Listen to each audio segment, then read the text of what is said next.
Good evening, Iowa Democrats. First and foremost, I want to thank Michael Kiernan for all your outstanding leadership of our party. This JJ dinner says it all, 3 or 4 times more people than a similar Republican event recently. I think it just goes to show, thanks to your leadership, Iowa Democrats are still fired up, we're organized, we're energized, and we're mobilized.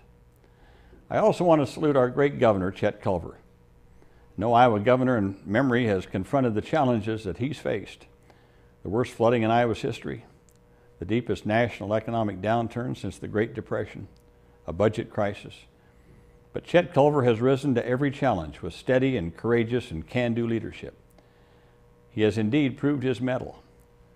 By next year, thanks in large measure to Governor Culver, Iowa will be #1 in the nation in the percentage of children with health coverage. That's something we can be proud of. When Governor Culver took office, fewer than 5% of kids in Iowa had access to preschool. By next year, more than 90% will have access to preschool. That's something we can be proud of. He signed the Smoke-Free Air Act, increased the minimum wage, raised teachers' pay. Those are all things that we can be proud of. So, Chet, all of these things mean real progress and genuine improvements in the lives of all Iowans. So I've got no doubt that, Chet, that you'll be governor not just next year, but for at least the next 4 years after that. And with the leadership of Mike Gronstall in the Senate, Pat Murphy in the House, we'll have a Democratic majority in the legislature to work with you during those next 4 years. Now again, we're truly honored this evening to have the Vice President of the United States with us. Now, Joe Biden needs no introduction before an Iowa audience. He's been in just about every Iowa Democrat's home. And if he hasn't been in yours, just ask him. I'm sure he'll come. Last Sunday, Ruth and I went up to Wilmington, Delaware. I have nephews and nieces who live up there, my brother's kids, and they were having a birthday party for their kids. And so we went up to be with the family, and a lot of neighbors came over with the neighbor kids, and the neighbors came over to their house. So this is in Wilmington, Delaware. And I was there, and this one mother came up to me and she said, "Have you seen Joe lately?" I was trying to think what she's talking about. So I said, "I'm sorry, Joe?" She said, "Have you seen Joe around lately?" And I said, "Joe who?" She said, "Joe Biden." And I said, "Oh, you mean the vice president?" She said, "Oh, around here we just call him Joe." She says, "I just saw him last week. He was over here in the Safeway doing some shopping, had a baseball cap on. We see him at church here." Well, it just goes to show. Joe Biden is one of the most powerful people in the world, but he's the same decent, unpretentious, approachable Joe who was elected to the Senate in 1972 at the ridiculously young age of 29. So again, to my great friend, my leader, welcome back to Iowa. I just want you to know I'm honored to be on the Barack Obama and Joe Biden team. Now, lastly, you may all be wondering, why am I not with you tonight in person? Well, as you know, I have taken over the chairmanship of the Help Committee, the committee so brilliantly led by Senator Kennedy for so many years. It's an honor, a challenge, and a great opportunity. Of course, the health care bill is under my jurisdiction on this committee, and also the Finance Committee. We split that. The Republicans, as you know, are doing everything they can to delay, filibuster, and kill health care reform.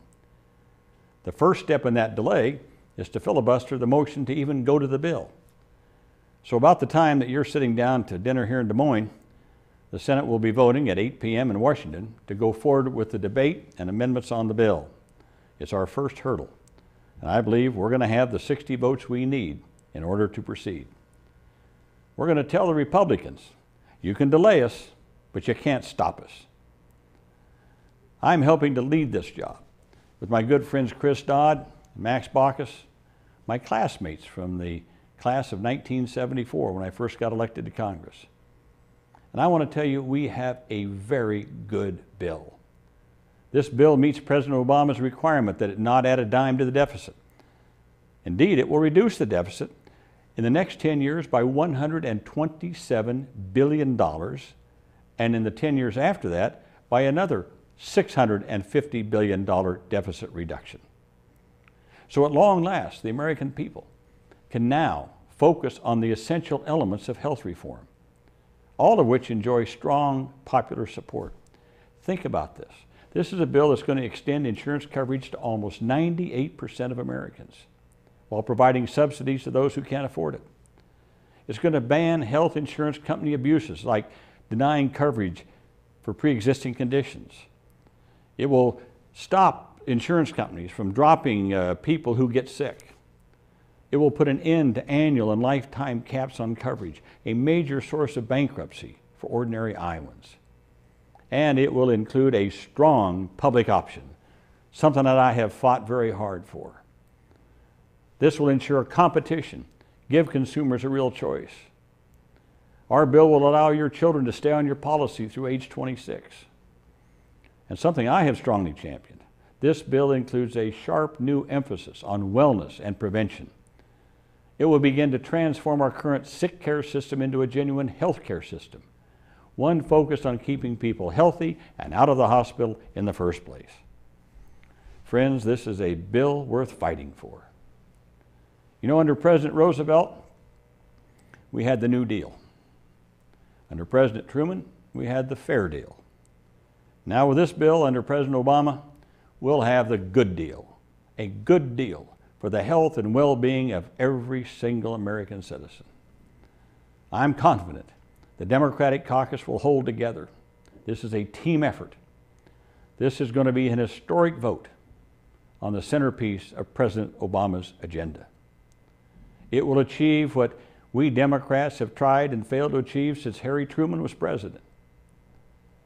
I'm saying that no member of our caucus is going to stand in the way of this achievement because of some disagreement or of this or that item in the bill. The way forward is now clear. And I want you to know, as the leader of this bill in the Senate, I will push for the Senate to work Saturdays and Sundays, all day, long days in December, and we're going to get this bill done, and we're going to complete it and vote it and get it passed before we go home for Christmas. And we're going to go to conference then with the House after New Year's. And we're going to send this final bill to President Obama's desk before he gives his State of the Union message in late January. So friends, I'm so optimistic about this because I see the end in sight and we can get there. And I just want to close by thanking all of you, all my fellow Democrats in Iowa, for your support through all these years. Thank you for putting me in a position where I can help to lead this historic fight for health reform, to make one of the most profound and important changes in our society since we passed Medicare in 1965. Well, I wish I could be with you this evening, but we are in this fight. It's a good fight. It's a fight I've been waiting for, and I'm telling you right here and now, we're going to win this fight, and we're going to pass health care reform. President Obama's going to sign it, and we're going to move this country forward, and we're not going to let the Republicans stop us. Have a great evening and a safe drive home.